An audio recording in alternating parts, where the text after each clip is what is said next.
Welcome back to our second video in our series Reading the Bible as a Story 5, the story of Abraham.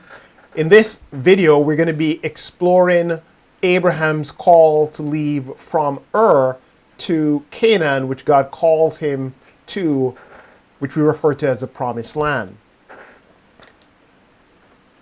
The story of Abraham begins, even though I've been saying in Genesis 12, it really begins in Genesis 11:27. And we know this because, as I said in the last video, in Genesis 11:27, we have a new toledot formula. That Hebrew word toledot means generations. And we have that formula in the opening lines of verse 27, where it reads, "Now these are the generations, toledot, of Terah." As we said in our previous video, toledot is a literary marker for the end of one part of the Genesis story and the beginning of another. In Genesis 11:27, we have a new toledot formula, which marks the end of the section dealing with Noah and his descendants and the beginning of a new section having to do with the descendants of Terah. But this is going to be narrowed down out of the three sons that Terah has to focus on one of his sons, Abraham, who is the chosen line. Let's read the verse. "Now these are the generations of Terah. Terah fathered Abraham, Nahor, and Haran fathered Lot. Haran died in the presence of his father Terah in the land of his kindred in Ur of the Chaldeans. And Abram and Nahor took wives. The name of Abram's wife was Sarai, and the name of Nahor's wife Milcah, the daughter of Haran, the father of Milcah and Iscah. Now Sarah was barren. She had no child." Now, Terah has three sons like Adam and Noah. Notice that. And this is a repeated pattern. We've been talking about repetitions. And this repeated pattern is intended to make us compare Terah and his offspring with Adam and Noah. Now, Adam and Noah each represented God's creation of a new humanity at the start of creation and at the new creation after the flood. So Adam in Genesis 2, after God creates everything, and Noah in Genesis 9, Noah lands on a new recreated earth after God has washed it clean with the flood. So by means of this repetition of the three sons, the biblical writers are telling us that Terah is like Adam and Noah. And when we compare Adam and Noah with Terah, we realize that he is, by means of having these three sons, he is like them in that he represents the beginning of a new era of humanity after the Tower of Babel scattering. Now, when we meet the family, Terah's family, they're in Ur of the Chaldeans. And one of Terah's sons has died. Terah's other two sons marry, and we're introduced to their wives, who will play an important role in the story. Milcah is also introduced. She's Nahor's wife. She is a grandmother of Rebekah, and Rebekah is important because she will marry Abram's son, Isaac. And Sarai is Abram's wife. And we're told that she was barren and she had no child. There's an emphasis there. And that is because there is an immediate irony here, given the fact that Abram's name means exalted father. Sarah's barrenness also foreshadows an element of the narrative tension that will be introduced in the story in the form of a challenge to the promise that God makes that Abraham will have many offspring. We're next told that Terah takes Abram, Sarai, and his grandson Lot from Ur on a trip headed towards the land of Canaan, but for some reason they stop in Haran and settle there, where Terah dies. Genesis 11:31 reads, "Terah took Abram his son, and Lot the son of Haran his grandson, and Sarai his daughter-in-law, his son Abram's wife, and they went together from Ur of the Chaldeans to go into the land of Canaan. But when they came to Haran, they settled there. The days of Terah were 205 years, and Terah died in Haran. Now, whilst it may appear from reading this passage that Abraham was merely following his father Terah in making this journey from Ur towards Canaan, from Stephen's speech to the Sanhedrin in Acts 7, we learn that God had in fact appeared to Abraham whilst he was still in Mesopotamia, that is in Ur of the Chaldeans, and told him to go to Canaan, but he settled in Haran. In Acts 7, we read there in that slide, and Stephen said, "Brothers and fathers, hear me. The God of glory appeared to our father Abraham when he was in Mesopotamia, before he lived in Haran, and said to him, 'Go out from your land and from your kindred and go into the land that I will show you.' Then he went out from the land of the Chaldeans and lived in Haran. And after his father died, God removed him from there into this land in which you are now living." So Stephen right here is quoting Genesis 12:1. And so, according to Stephen, Genesis 12:1-3 takes place before the account of Terah leaving Ur for Canaan that is reported in Genesis 11:31-32. So Genesis 11:31-32 reports that Terah took Abram, Sarah, and Lot, and they depart Ur to go to Canaan, but stop in Haran. But Acts 7 tells us that God calls Abram to leave his family to go to Canaan, and that call took place in Ur before he settled in Haran. We may tend to read the biblical text as if it's telling us what chronologically happened, whereas in fact, no, the right chronology is Genesis 12:1-3 happens before Genesis 11:31-32. So when we put it together in this way, we realize that when Abram leaves Ur of the Chaldeans to go towards Canaan, at first he doesn't fully obey God. Because firstly, God told him to leave his family, and what he in fact does is he leaves with his father, with Lot, and with some of his father's kindred. But secondly, God had told him to go all the way to Canaan, but Abraham goes only half of the way and stops at Haran. So, Ur of the Chaldeans is here on the south of this map. The Chaldeans are a people from southern Mesopotamia. Mesopotamia means between the rivers, and the two rivers are the Euphrates River and the Tigris River. And Abram leaves from here in Ur, and he travels all the way to Haran. But he stops here. And only, it seems, at some point later, does he leave from here, Haran, and goes down into the land of Canaan, which is where God was calling him to in the first place. Now, significantly, Ur of the Chaldeans is the same part of the world that is known as, in the Bible, Shinar.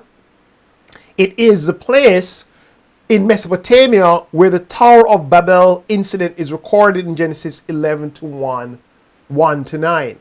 And so when God is calling Abraham from Ur of the Chaldeans, or Chaldeans, God is calling him from a civilization that he has just had to scatter in Genesis 11 at the Tower of Babel incident.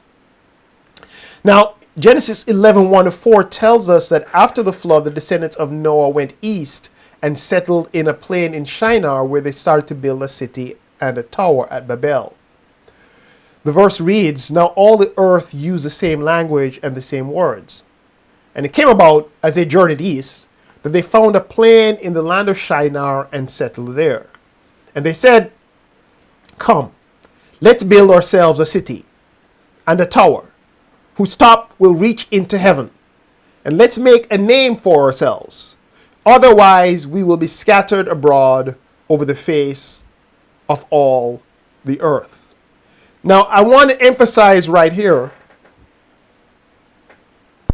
that the reason why they're building this tower and this city and trying to make a name for themselves is that they have a fear that they're going to be scattered over the face of all the earth.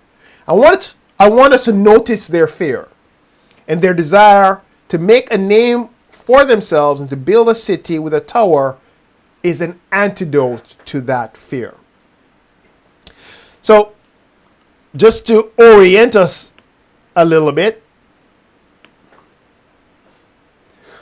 right here we can see on the map, this is Babylon. This is the same place as Babel. It literally is the same word in the Hebrew text, Babel, that's translated in some places as Babylon and in Genesis 11 as Babel. So really the Tower of Babel is the Tower of Babylon.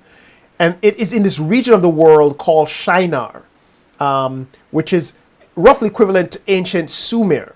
And this southern region of Mesopotamia is where the Chaldeans were from, and the city of Ur, somewhere south down here, is from this very same region, and this is where Abraham is called to migrate from. Now at Babel, the people were trying to deal with their fear of insignificance by building a city and a tower that reaches into the heavens, and by making a name for themselves. What they really were trying to do is to reestablish Eden. They're trying to reestablish a place where heaven and earth intersect. And the image on the screen is an image of ancient Babylon with what is known as a ziggurat right here. A temple for the patron deity of Babylon called Marduk. But by building this tower, what the Babylonians were trying to do is to reestablish Eden, a place where heaven and earth intersected and they could enjoy fellowship with God and blessing from God. Now recall that where the divine presence is, then there would be order. And so they're trying to bring God down, because if they did, they believed that they could restore order. Now, part of what we need to understand is how this city and tower that they were building was supposed to restore divine presence and restore the order, security, and blessing of Eden.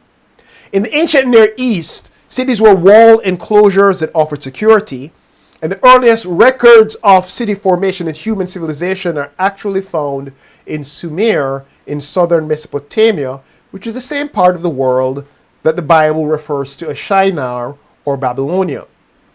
Now, a central feature of these early cities in southern Mesopotamia or Shinar was a temple complex. And this temple complex comprised of the temple itself, where the patron deity was worshipped, and most prominently of a tower called a ziggurat. And the idea behind this tower or ziggurat, which basically is a pyramid made of bricks and filled with rubble, was that they were building a sacred man-made mountain, because in that part of the world they did not have in the river valley alluvial plain of Mesopotamia, there weren't many mountains. And in their understanding, mountains were liminal spaces between heaven and earth, where heaven and earth interacted, because the mountains go up into the heavens, and so there is an intersection there between heaven and earth. And so the purpose of this ziggurat, this man-made mountain, was to create what was in effect a stairway from the heavens down into the earth. And in the top of the structure, there'd be a little bed and some food, because they're trying to entice the god to come down and then to walk on the staircase all the way down and then to go into the temple to live. And in Babylon, that ziggurat was beside the temple of the god Marduk, because in their creation story, after Marduk created order in the cosmos, they built the city of Babylon for him to come and dwell there. And once Marduk dwelled in Babylon, then Babylon became the center of the world and the center of order for the world in their conception. And so many scholars believe that this is the backstory to Genesis 11. And the idea is they're building this tower because they're trying to entice God to come down and to dwell with man in their city so that they can receive blessings and that order can be restored and that they can no longer be subject to the chaos that has been a part of their lives. But God does come down at Babel, but he doesn't come down to bless them. He comes down to confound them, because God is not going to play according to their rules. The divine presence is going to be created on the basis of a relationship and not on the basis of manipulation, as man is trying to do at Babel. And so in Genesis 12, God will reveal that he has a different plan for blessing humankind and giving a great name. In telling Abram to leave Ur and to go to Canaan, God was therefore calling Abram out of the civilization and way of thinking of the Babylonians, which God had just opposed at the Tower of Babel. And he was sending him to a new place, far away from all of that false thinking, where God could reveal his plan to bless mankind through Abraham. And so we get to Genesis 12, 1-3, and there we read, "Now the Lord said to Abram, go from your country and your kindred and your father's house to the land that I will show you. And I will make of you a great nation. And I will bless you." And notice this, "I will make your name great." This is the very thing that the Babylonians wanted, to make a great name for themselves. God says, "I will make your name great so that you will be a blessing. I will bless those who bless you, and him who dishonors you I will curse. And in you all the families of the earth shall be blessed." Now Stephen tells us in Acts 7 that this incident happens whilst Abraham was in Ur before he left his father Terah to go to Canaan, but stopped briefly in Haran. I'm sorry, I said before he left his father, I meant before he left with his father Terah to go to Canaan, and they all stopped in Haran. God tells him he's to go from his country, his kindred, his father's house. And in so doing, God is calling Abraham to give up his security and to trust God by going to a land that God would show him. And when God tells him to go, it's like God is renewing the call to Adam at the beginning and to Noah in Genesis 9. He's telling him to scatter. But the Babylonians want to stay in one place to be blessed and to find security. God tells Abraham he's to scatter, and God will multiply him into a nation so that he can bless others. And he says he'll make of him a great nation. You see, God is starting over with Abraham to make a nation out of one man, Abraham, that is God's own nation. And God says, "I will bless you." And this is a repeat of Genesis 1 and 9 and the intention, that the desire that God has to bless humanity. The word bless is repeated several times in the text because it conveys that God's underlying desire is to bless us and to make our lives abundant and rich and to bring all that is good into our lives. God is coming down in Abraham to bless man, whereas at Babel they wanted him to come down on their ziggurat.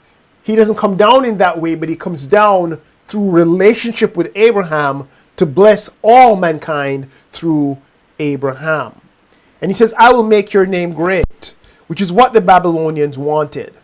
But here, God is going to make Abraham's name great, as opposed to Abraham making his name great himself, like the Babylonians were trying to do. And God says he's going to do this so that Abraham will be a blessing. The Babylonians wanted God to come down and to dwell with them so that they could enjoy his blessings. God says he will bless Abraham, not for Abraham's sake, but so that Abraham can be a blessing to all the nations. And then God says, "Those who bless you, I will bless, and those who dishonor you, they will be cursed." You know, God is going to take care of Abraham. And God has given him the security that the people wanted at Babel, even though he's calling him to leave his own country and his kindred. And God says to him, in you all the families of the earth shall be blessed. God hasn't given up, therefore, in calling Abram and on all the other families and nations that he scatters at Babel.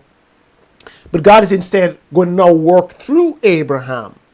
God wants to bless all people through Abraham, whereas the people of Babel were seeking to be the only ones blessed. And so we get to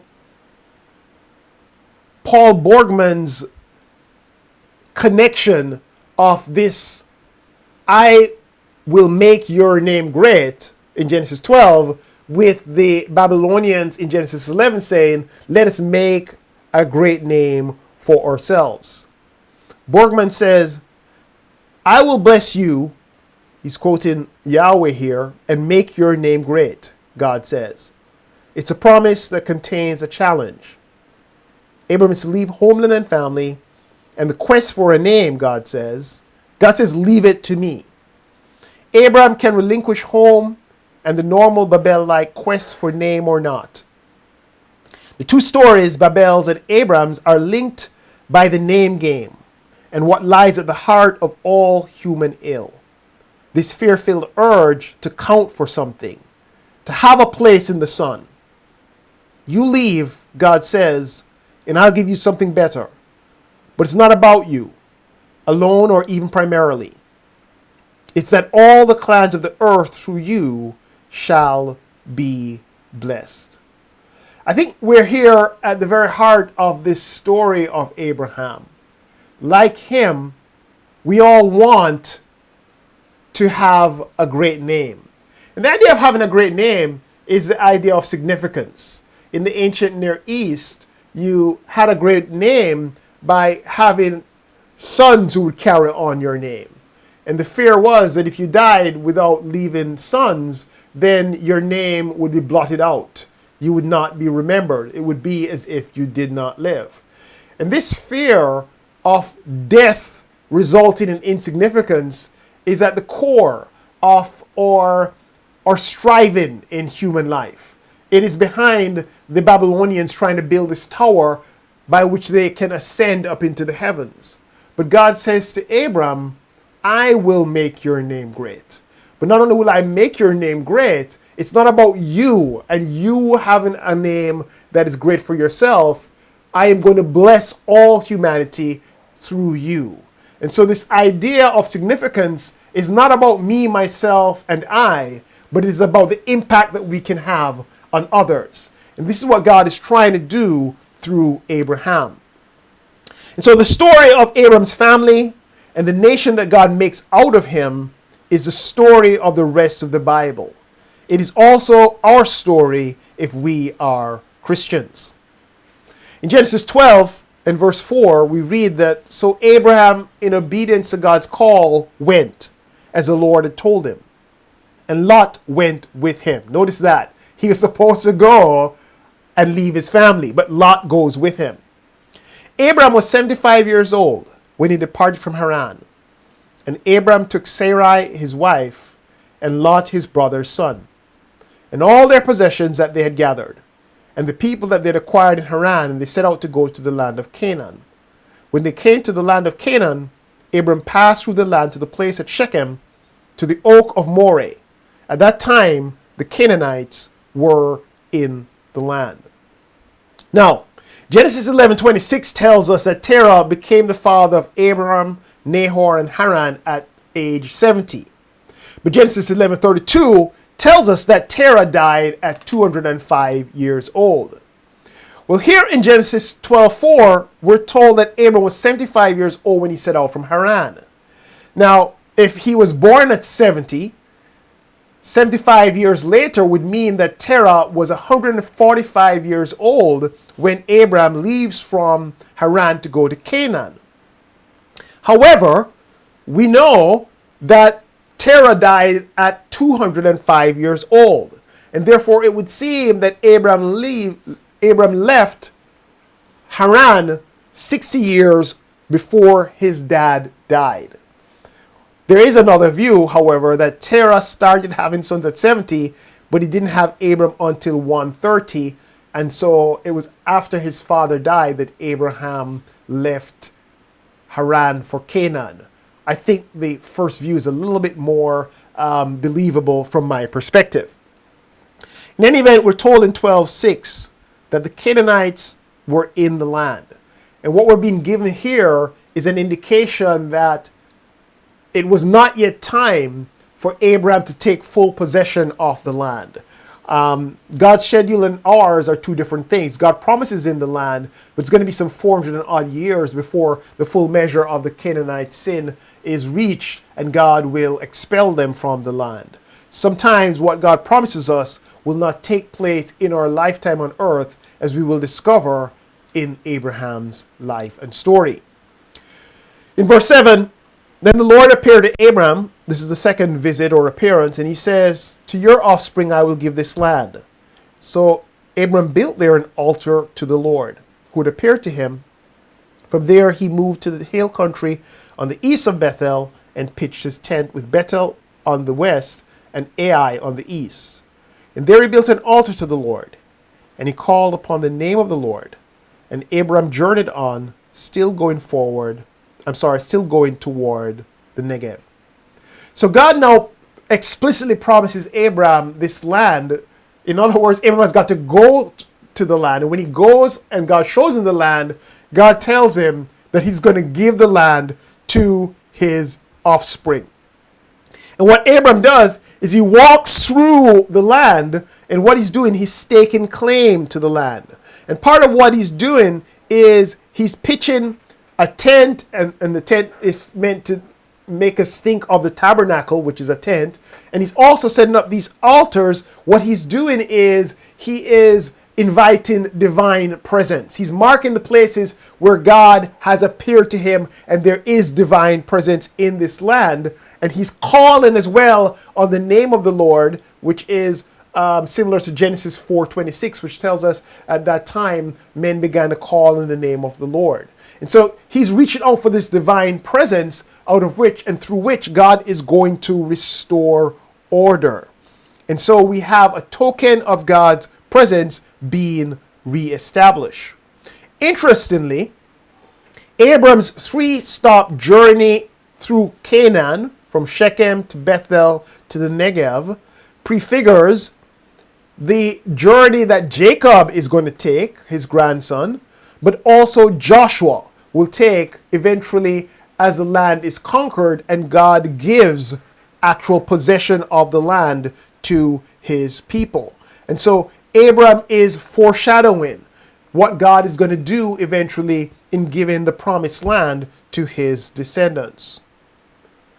And so what's happening here is God is, through his divine presence reestablished with Abraham, restoring order. Whereas man had brought disorder, God is restoring order by means of his relationship with Abraham. And so Abraham represents a recreation after the decreation of Babel. At Babel, humankind tried to restore order by bringing God down to reestablish divine presence and blessing. In Abraham, God reestablishes divine presence with one human family, and then through him, a nation to restore order and blessing through that nation, Israel, for all humankind and the world. We also need to realize that what God is doing in the Garden of Eden is creating a space where heaven meets earth. Heaven is the realm of God, and the earth is the space that God gives to man. But God intends to dwell with man. And so initially he creates a garden in Eden where heaven and earth meet and God can dwell with humanity. God's plan is for that heaven-earth space in Eden to be expanded to fill the entire earth. And so he tells mankind at the very beginning, after he blesses them, they're to be fruitful, to multiply, and to fill the earth. When he starts over with Abraham, he's starting over with the intention of the promised land of Israel being a new Garden of Eden, a new heaven and earth space.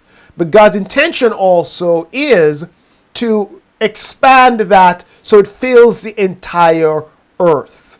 He starts in Genesis 9 with Noah.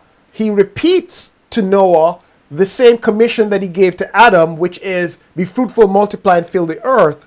And then in Genesis 12, he tells Abraham that he will bless him. He tells him that he's going to make him fruitful and he's going to multiply. Notice God is the one who's going to do it.